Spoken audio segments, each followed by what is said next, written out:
तहसील दिवस में फरियादियों की समस्याएं सुनने पहुंची डीएम साहिबा के सामने खुला सलोन एसडीएम का काला चिट्ठा। कमाऊ पूत के काले कारनामों पर फिदा है एसडीएम साहब। अधिवक्ताओं के द्वारा उठाई गई भ्रष्टाचार की आवाज को डीएम रायबरेली ने किया दरकिनार। क्या जांच के पन्नों में दफन हो जाएगी डीएम साहिबा की कार्यवाही? हम लोग किसानों का 2 पैसा अगर लेते हैं तो उसका जवाब देना पड़ता है। जवाब देंगे। वैसे तो भाजपा सरकार दमदार कानून व्यवस्था का दावा करती है। साथ ही मुख्यमंत्री योगी आदित्यनाथ के द्वारा आए दिन अधिकारियों को जनता की समस्याओं के निराकरण के साथ साथ अधिकारियों के द्वारा फरियादियों से अच्छे व्यवहार की हिदायत भी दी जाती है। पर रायबरेली जिले की एक ऐसी तहसील है जहां फरियादियों को समस्याओं के निराकरण के लिए सदियों तक भटकना पड़ता है। अधिकारियों की ताजपोशी करने के साथ साथ साहब के आमो खास को तरह तरह की सेवाएं देनी पड़ती हैं, पर उसके बावजूद भी समस्याओं का निराकरण होगा इस बात की कोई गारंटी नहीं होती। रायबरेली जिले की सलोन तहसील का लेखपाल खुद को बादशाह, तहसीलदार खुद को आका, तो एसडीएम साहब खुद को जज समझकर जनता को फैसला सुनाते हैं। इस तहसील के आका यानी एसडीएम सालिग्राम, माफ करिएगा साहब जी के कारनामों की फहरिस्त इतनी लंबी है कि तहसील दिवस में जनता की समस्याओं का निराकरण करने बैठी रायबरेली डीएम साहिबा ने जब अपने नुमाइंदे के कारनामों की चर्चा सुनी तो उनका भी दिल बागबान हो गया।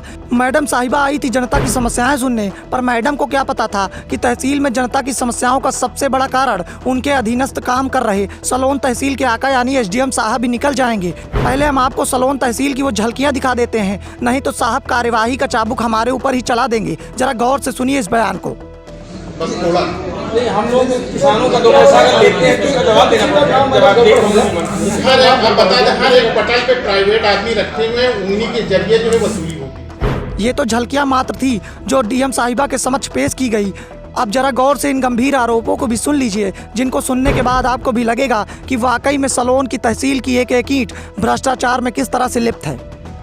धारा 24 और धारा 38 के मुकदमों को मिसिलबंद न किया जाना, जिससे लेखपाल वादकारियों से भारी धन उगाही करते हैं और पैसा न मिलने पर पत्रावली ही गायब कर देते हैं। कुछ पत्रावलियां वहां तक पहुंचती भी हैं तो 38 में माननीय उपजिलाधिकारी महोदय कोई आदेश नहीं करते और पत्रावली को पुनः रिपोर्ट के लिए भेज देते हैं। डीएम महोदय ने शिकायत पर क्या कहा?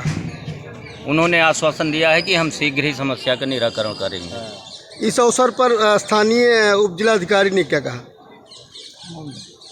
उन्हीं की सरपरस्ती में भ्रष्टाचार फैला हुआ है, वो क्या कहेंगे आप स्वयं सोच लीजिए। हमारे सलोन तहसील में भ्रष्टाचार एक रिवाज बन गया है। कई वर्षों से भ्रष्टाचार है। यहाँ तक कि जब तो मैं लगभग 12 वर्ष से यहाँ पर कार्यरत हूँ, 12 वर्षों से ही लगभग ऐसी स्थितियाँ बनी हुई हैं। लेकिन वर्तमान जो उपजिलाधिकारी महोदय हैं उन्होंने इस भ्रष्टाचार को चरम पर पहुँचाया है। इसकी शिकायत हम लोगों ने पहले स्वयं उन्हीं से की। लगभग 1 माह से हमारा अधिवक्ताओं का उनसे गतिरोध चलता रहा, लेकिन उनके स्तर से किसी भी समस्या का निराकरण ना हो पाने पर आप देख रहे हैं आज जब जिलाधिकारी महोदय हम लोगों के बीच में आई हैं समाधान दिवस में, तो हम अधिवक्ता साथियों ने अपनी मांगों को बिंदुवार उनके समक्ष रखा। होना क्या था, एक के बाद एक अधिवक्ताओं ने एसडीएम साहब के काले कारनामों की फाइलों को पलटना शुरू कर दिया। मैडम सुनती चली गई और यकीन मानिए कानून का पाठ पढ़कर जनता के जज बने बैठे सलोन एसडीएम के कारनामों पर उड़ती कानून व्यवस्था के साथ साथ खुद के सानिध्य की इन धज्जियों पर डीएम साहिबा का दिल भी बागबान हो गया। डीएम साहिबा ने भी एक वक्त में सोचा होगा कि वाकई में रायबरेली जिले में मेरे ही सानिध्य में कुछ इस कदर फरियादियों की मजबूरियों का सौदा किया जाता है। सरकार की सेवाओं का आवंटन सरकार के मुलाजिमों के द्वारा जज बनकर जनता को पैसे देने की एवज के साथ साथ फरियादियों के साथ ऐसा व्यवहार किया जाता है मानो साहब ने जनता के साथ कोई एहसान कर दिया हो। खैर, अधिवक्ताओं की घेराबंदी और चीखती चिल्लाती आवाजों के बीच में सलोन तहसील में लगी भ्रष्टाचार की एक एक सिलाई खुलकर सबके सामने आ गई। डीएम साहिबा के समक्ष इस बात को तो रख दिया गया, पर अधिवक्ताओं की ये कोशिश भी अब जाया होती दिखाई पड़ रही है, क्योंकि डीएम साहिबा के द्वारा कार्यवाही के नाम पर अधिवक्ताओं से लिए गए ज्ञापन के पन्ने अब फाइलों में दफन होते दिखाई पड़ रहे हैं। Bureau report, the such India.